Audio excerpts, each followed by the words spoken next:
going to play another song. This one's called Falling in Love with Glaciers. Thanks a lot again for listening to us.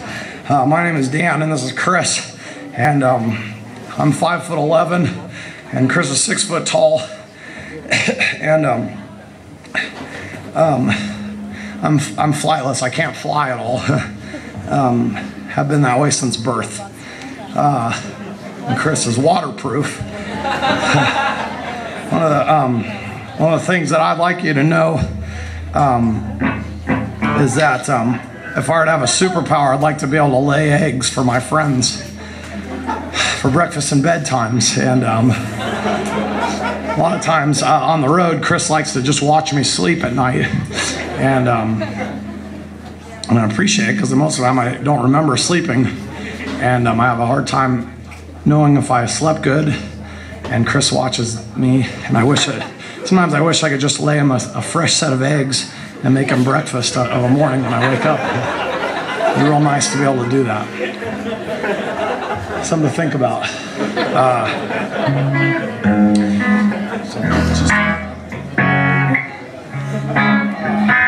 This is a song called Falling in Love with Glaciers. It's about a big old turtle from the Never-Ending Story. I hope you love it. Here we go.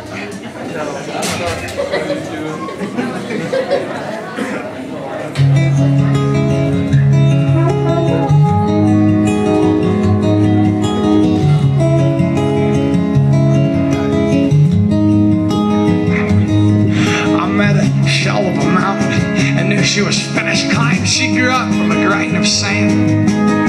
With every year wider, she bloomed a little bit longer till the roof of the sky with outstretched hands.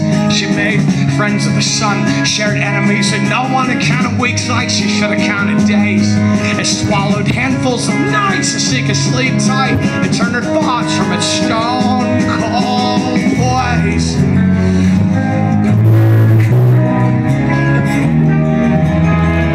This is the beginning, the start of the ending. You can't die from a broken heart, or from the time the sun rose to the space where it fell away. She would love but it wouldn't take part. And every day she would echo, and every single way she should let go. But it had her in the sights, Cupid's icy arrow. So what?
Without